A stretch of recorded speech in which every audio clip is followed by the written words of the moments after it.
Assalamualaikum warahmatullahi wabarakatuh. Perkenalkan, nama saya Syarifah Alawiyah. Di sini saya akan menjelaskan beberapa pertanyaan yang diajukan dalam filsafat pendidikan.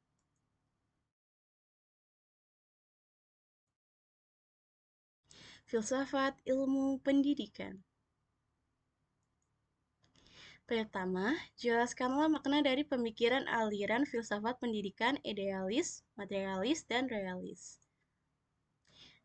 Yang pertama, kita akan membahas tentang idealis. Tokoh aliran idealisme adalah Plato. Plato, murid Socrates. Aliran idealisme merupakan suatu aliran ilmu filsafat yang mengagungkan jiwa. Menurutnya, cita adalah gambaran asli yang semata-mata bersifat rohani dan jiwa terletak di antara gambaran asli dengan bayangan dunia yang ditangkap oleh panca indera. Pertemuan antara jiwa dan cita melahirkan suatu angan-angan yaitu dunia ide.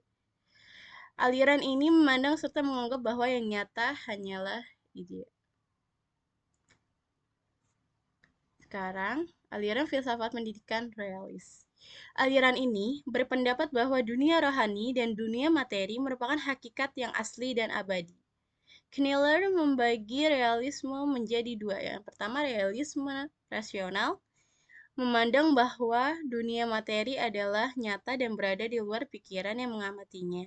Terdiri dari realisme klasik dan realisme religius.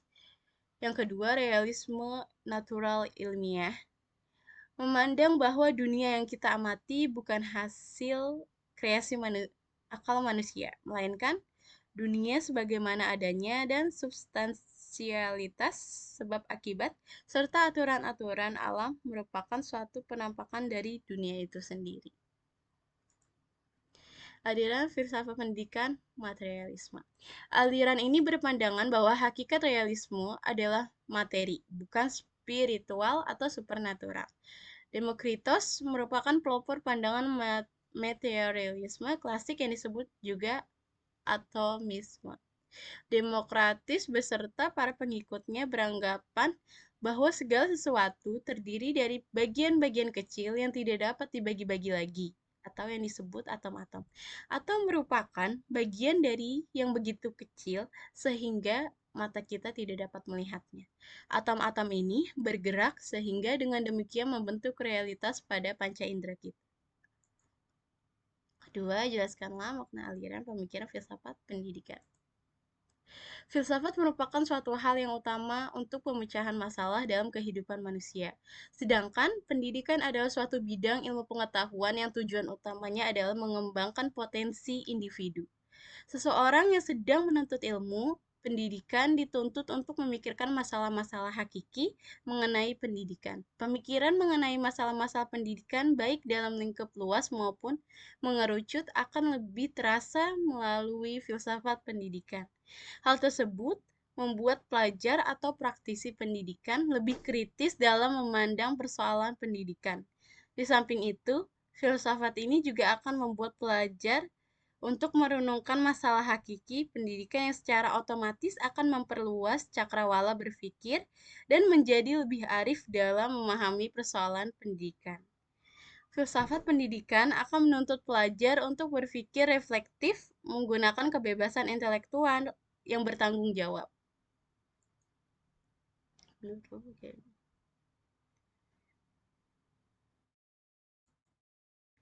Sesuai dengan landasan filsafat kurikulum 2013, menggunakan filsafat dalam mengembangkan kehidupan individu peserta didik dalam beragama, seni, kreativitas, berkomunikasi, nilai, dan berbagai dimensi inteligensi yang sesuai dengan diri seorang peserta didik dan diperlukan masyarakat, bangsa, dan umat manusia. Kurikulum 2013 merupakan sarana serta alat untuk mencapai tujuan pendidikan nasional. Kurikulum ini bukanlah sesuatu yang baru, tetapi lebih sebagai penyempurnaan dari kurikulum sebelumnya. Kurikulum ini berubah mindset supaya pembelajarannya lebih menarik, lulusan mampu berkompetensi dan berpartisipasi di lingkungan global serta dunia internasional. Menurut saya, kurikulum ini sangat bagus dan sangat berjasa untuk pendidikan di Indonesia. Bisa dibilang, kurikulum ini adalah kurikulum yang membuka jalan keemasan pendidikan di Indonesia. Namun sayang, kualitas pendidikan di Indonesia saat ini sangat memprihatinkan.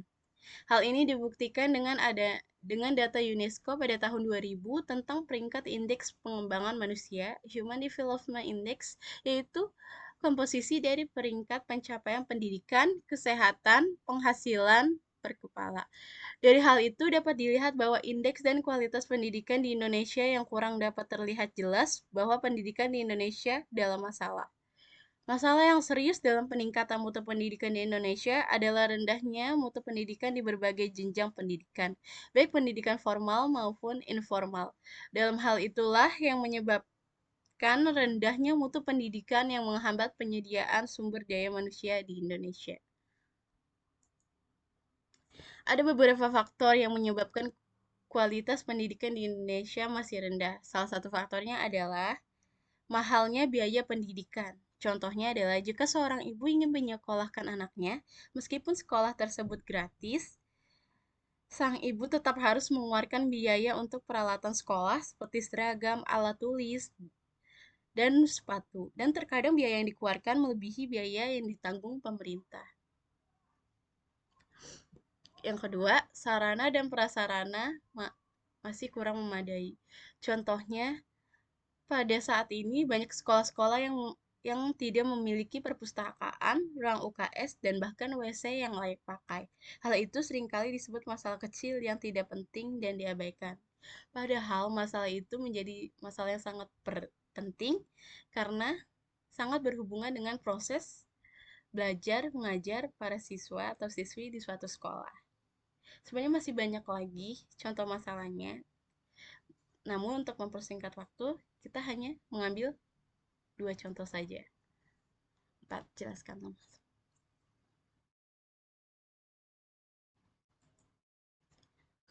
Masalah dalam pendidikan yang sangat penting yaitu kesempatan pendidikan dan mutu pendidikan dan masih banyak lagi masalah-masalah lainnya.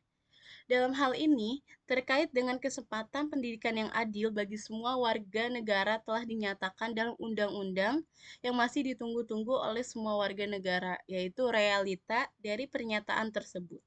Sehingga pendidikan nasional diharapkan dapat menyediakan kesempatan yang seluas-luasnya bagi semua warga negara untuk memperoleh pendidikan, khususnya di tanah air yang tercinta ini. Berbicara tentang mutu pendidikan, maka berbicara tentang kualitas komponen pendidikan dan kerja samanya serta mobilitas komponen yang mengarah pada pencapaian tujuan.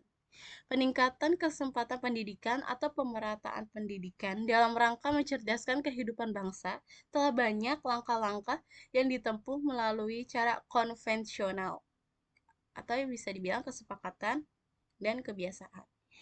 Dalam cara yang ditempuh melalui cara konvensional dan cara inovatif, sedangkan peningkatan mutu pendidikan dalam garis besar meliputi hal-hal yang bersifat fisik dan perangkat lunak, personalia, dan manajemen.